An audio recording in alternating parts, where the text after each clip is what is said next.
இந்த கேசரிய பார்த்தா பூரா பயிலும் பயப்படுறிய, எல்லாரும் சுகர் பேஷண்டான்னு ஓயாம ஒண்ணுக்கு வரும்னு. அந்த சிக்கல் இருக்கு, அது நீதிமன்றத்துக்கு போயிருக்கு, நம்ம பேசுவோம். அப்புறம் நம்ம தம்பி சாட்டை, நாங்க எவ்வளவு உரையாடி இருக்கோம், எவ்வளவு பேசியிருக்கோம் எங்க 2 பேருக்கு தான் தெரியும். விஜய் அவர்கள் இந்த இப்படி நின்னாரு இப்படி நின்னாரு போராட்டமெல்லாம் பேசுறாரு. சரி, நான் ஒண்ணு செய்யட்டுமா? அன்பு தம்பிகளே, அண்ணனை வலசரவாக்கம் வர சொல்லியிருக்கிறார்கள். நீங்கள் எல்லோரும் உடனே வந்துடணும். அண்ணனுக்கு எப்படி சொல்றதுன்னு தெரியல. எனக்கு சாட்ட அளவுக்கு அவர் அளவுக்கு பெர்ஃபார்மன்ஸ் பண்ண வருமானு தெரியல. லைவ் ரிலே எப்படி ஒரு லோக்கல் ஸ்டேஷனுக்கு விசாரணைக்கு கூப்பிட்டதுக்கு அத்தனை பேரை கூப்பிட்டுட்டு இவர் இப்படி இப்படிங்கிறாரு. சரி, நான் என்னன்னு சொல்றேன், அம்மையார் ஜெயலலிதா அவர்களை சட்டமன்றத்தில் வச்சு அடிச்சது யாரு? அன்னைக்கு அவங்க ஒரு அரசியல்வாதி. ஆனா கம்பேக் எப்படி இருந்துச்சு? சட்டமன்றத்துக்குள்ள உங்களை விட்டு விரட்டி அடிச்சாங்களா? தளபதி விஜய் அவர்கள் கை கட்டினதுக்கே எப்படி பேசுறீங்களா? இன்னைக்கு தொடு பார்ப்போம். ஏன்னாக்கா ஒரு அரசியல் களத்துக்குள்ள ஒருத்தர் வராருன்னு சொன்னாலே எந்த அடிப்படையில் நீங்க அவரை எதிர்க்கிறீங்க சொல்லுங்க பாப்போம்.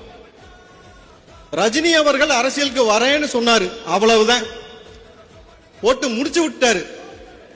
கொஞ்சம் நஞ்சம் பேச்சு கிடையாது. அவர் ஒரு கன்னடரு, அவர் ஒரு அவரை பத்தி பேசினாலும் பரவாயில்ல. எதுக்கு சம்பந்தம் இல்லாம அவர் மகள் ஐஸ்வர்யா பத்தி பேசுனீங்க, தனுஷ பத்தி பேசுனீங்க. அப்புறம் அஜித்தை பத்தி, அஜித் ஒரு மலையாளி, இங்க கன்னடம், அங்க மலையாளி. விஜயகாந்த் அவர்களை அவன் தெலுங்க. இன்னும் கூடுதலா போய் நல்ல கண்ணு கெண்டக்கால் மயிருக்கு ஒரு சமமா வருவானா விஜயகாந்த் பேசியது யாரு? நல்லா தெரியும். அண்ணன் சீமானன் தான் அதுக்கு பேசினார். அப்போ அரசியல் காலத்துக்குள்ள வந்தாங்கன்னா நல்லது செய்யறாங்களான்னு பாருங்க. நீங்க எதற்காக பிளவுவாத அரசியல் நீங்க பேசுறீங்க? நீங்க எல்லாத்தையும் ஒத்துமையா இருக்கணும்னு சொல்லிவிட்டு நீங்க சாதி அரசியலை கையில் எடுக்க வேண்டிய அவசியம் என்ன? ஏன்னா மும்பைக்கு போய் பிஜேபி ஓட்டு கேட்டாலே அப்படித்தான் பேசுவீங்க, சரிங்களா? அவர் சமீபமா ஒரு ட்விட்டர்ல ஒரு பதிவு போட்டிருந்தாரு, இப்ப பார்த்தேன். அண்ணே சொன்னா கேட்டுக்கணும் போட்டிருந்தீங்க ப்ரோ. அண்ணே சொன்னா கேட்டுக்கணும் அப்படின்றது இன்னைக்கு ரொம்ப ட்ரெண்டிங்கா வந்துகிட்டு இருந்துச்சு. இப்ப தம்பிமார்களே, அண்ணே சொன்ன மாதிரி பாம்பு கடிச்சா அப்படியே நின்னா விஷம் ஏறாது. ஒரு கட்டுவிரியா பாம்பு கொண்டு வாங்க, கடிக்க விட்டு பார்ப்போம்.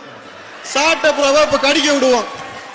நீங்க அதே மாதிரி அமைதியா இருங்க. விஷம் ஏறுதா இல்லையான்னு நிகழ்ச்சி முடியறதுக்குள்ளே தெரிஞ்சு போயிடும். புரியுதுங்களா? அப்போ அண்ணே சொன்னா எல்லாத்தையும் கேட்க முடியாது. புரியுதுங்களா?